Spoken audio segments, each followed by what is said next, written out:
جب ڈاکٹرز اس کے پاس سے چل گئے تو اس کے پاس نرس کو متوجہ کرنے کا واحد راستہ تھا کہ وہ لمبی لمبی زور سے سانسیں لے۔ جب اس نے گہری سانس لی تو اس کے منہ میں جمع ہوا خون بلبلوں کی صورت میں نکل آیا، جس پر نرس نے ڈاکٹرز کو بتایا کہ یہ بچہ زندہ ہے۔ پھر اس کو ICU میں لے جایا گیا۔ ولید خان وہ پہلا بچہ تھا جس کو آڈیٹوریم میں داخل ہوتے ہوئے گولی ماری گئی تھی۔ تب اس کی عمر 13 سال تھی۔ ولید کو 8 گولیاں لگی تھیں، جس میں سے 6 اس کے چہرے پر لگی تھیں، گویا کہ اس کا چہرہ آدھا رہ گیا تھا۔ یہ دیکھنے کے لیے کہ وہ زندہ ہے یا شہید ہو گیا، دہشت گردوں نے اس کے سینے پر بھی لات ماری۔ جب دہشت گرد آگے چل گئے تو وہ گرتا پڑتا آڈیٹوریم سے باہر نکلا۔ ولید نے بہت مدد کی درخواست کی، مگر اس وقت سب کو ہی مدد کی ضرورت تھی۔ اس نے ہمت کی اور سیڑھیوں پر پہلا قدم رکھا، مگر نیچے گر گیا۔ اس ٹائم اس کو اندازہ ہوا کہ اس کی ٹانگ میں بھی ایک گولی لگی ہے۔ خیر، وہ خود کو گھسیٹ کر 7th کلاس تک لے گیا اور وہاں جا کر ڈھیر ہو گیا۔ وہ تھک گیا تھا، مگر اس کو ڈر تھا کہ اگر اس نے اپنی آنکھیں بند کر لیں تو ریسکیو والے اس کو مردہ سمجھ کر چھوڑ نہ جائیں۔ اس نے بہت ہمت کر کے اپنی آنکھیں کھلی رکھیں۔ 10 منٹ کے بعد ریسکیو والے آئے اور اس کو CMH لے گئے۔ وہ ہسپتال میں 7 دن بے ہوش رہا، مگر کسی نے اس کو نہیں پہچانا، یہاں تک کہ اس کی فیملی نے بھی اسے نہیں پہچانا۔ وجہ یہ تھی کہ اس کا چہرہ پٹیوں سے ڈھکا ہوا تھا۔ 1 ہفتے کے بعد جب اس کو ہوش آیا تو ڈاکٹرز نے پوچھا کہ تم ولید ہو؟ تو اس کا جواب اس نے سر ہلا کر دیا۔ مگر یہ ولید اب سانس بھی لیتا ہے، بولتا بھی ہے اور آدھے چہرے والا ولید مسکراتا بھی ہے۔ ایک ماں جس کے 3 بچے تھے اور 3 کے 3 بچے اس میں شہید ہو گئے، وہ اس امید میں تھی کہ کوئی نہ کوئی تو زندہ ہوگا، مگر اس کے اپنا کوئی بچہ زندہ نہیں ملا۔ سننے میں آیا تھا کہ وہ ماں سب کو تسلیاں دے رہی تھی کہ آپ فکر نہ کریں، آپ کے بچے ٹھیک ہوں گے، مگر جن کو وہ تسلیاں دے رہی تھی ان سب کے بچے محفوظ رہے، مگر اس ماں کے 3 بچے شہید ہو گئے۔ اسفند 10ویں کلاس کا اسٹوڈنٹ تھا، وہ اپنے بہن بھائیوں میں سب سے بڑا تھا۔ باپ کے مطابق 10th کلاس میں ہوتے ہوئے بھی اس نے میری آدھی ذمہ داری اٹھا لی تھی، اور ماں کے مطابق شہید ہونے سے 1 رات پہلے وہ بہت خوش تھا کہ ماں کا کہنا تھا کہ وہ رات میری زندگی کی بہترین رات تھی۔ اس رات میں نے اس سے بہت باتیں کی تھیں، اس نے اپنے فیوچر پلانز بھی بتائے۔ وہ کہہ رہا تھا کہ میری تیاری بہت اچھی ہے۔ اسفند کی ماں کا کہنا تھا کہ میں سوچ بھی نہیں سکتی تھی کہ اگلے دن 9 بجے اس کا جنازہ گھر میں پڑا ہوگا۔ ماں کا کہنا تھا کہ میں اس کو کہہ رہی تھی کہ اسکول کے لیے لیٹ ہو رہے ہو، جلدی کرو۔ مجھے کیا پتا تھا کہ میں اس کو موت کے لیے جلدی بھیج رہی ہوں۔ ماں کا کہنا تھا کہ اپنے بیٹے کو بھیجنے کے لیے دروازہ بھی میں نے خود کھولا۔ ماں کا کہنا تھا کہ بہت اذیت دے کر ان بچوں کو مارا گیا، ان کے سامنے دوسروں کو گولیاں لگ رہی تھیں اور وہ اپنی جان بچانے کے لیے یہاں وہاں بھاگ رہے تھے۔ کیا گزری ہوگی ان بچوں پہ۔ نور اللہ اور سیف اللہ 2 بھائی تھے، یہ دونوں بھی اس سانے میں شہید ہو گئے۔ نور اللہ کی عمر 14 سال تھی جبکہ سیف اللہ کی عمر 12 سال تھی۔ ماں کے مطابق سیف اللہ کھانے پینے کا شوقین تھا۔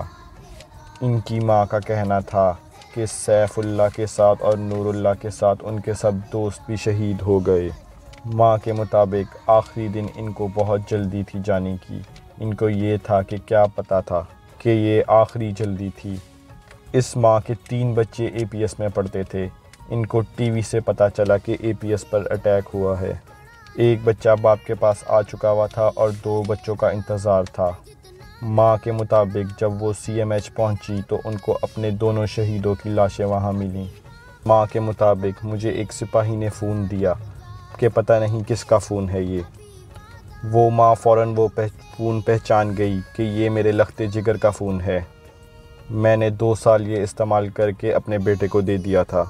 ماں کہتی ہے کہ اس ٹائم فون مسلسل بج رہا تھا، میں نے اس فون کو 2 سال استعمال کیا تھا، مگر اس وقت مجھ سے فون ریسیو نہیں ہو رہا تھا، مجھے پتہ نہیں چل رہا تھا کہ کال اٹینڈ کیسے کروں۔ ماں کا کہنا تھا کہ میں نے اپنے بیٹے کو اس کے شوز سے پہچانا۔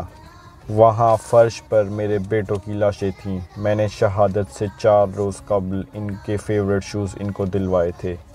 ایسی اور بھی بہت سی کہانیاں ہیں جو کہ شہیدوں کے لواحقین نے بیان کیں۔ یہ ظلم و بربریت کے 10 منٹ آرمی پبلک اسکول میں جاری رہے۔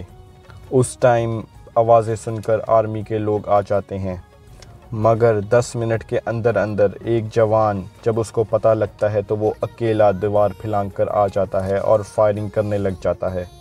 وہ پاک فوج کا جوان فائرنگ کرتا ہوا آگے بڑھتا جاتا ہے، جس سے دہشت گردوں کو لگتا ہے کہ اسکول کے اندر آرمی آ چکی ہے۔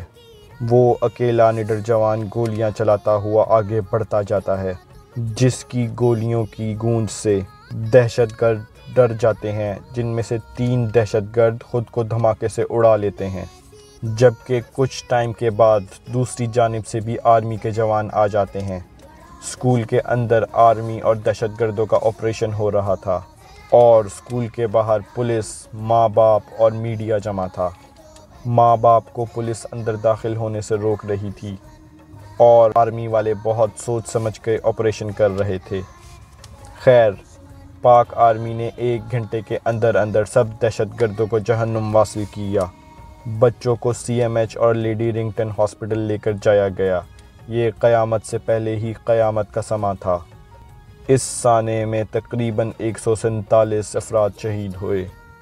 16 دسمبر کی شام تک بہت سے شہیدوں کے جنازے جمع ہو گئے، مگر ان جنازوں کو اٹھانا اتنا ہی مشکل تھا کیونکہ ان شہیدوں کے جنازے بہت بھاری تھے۔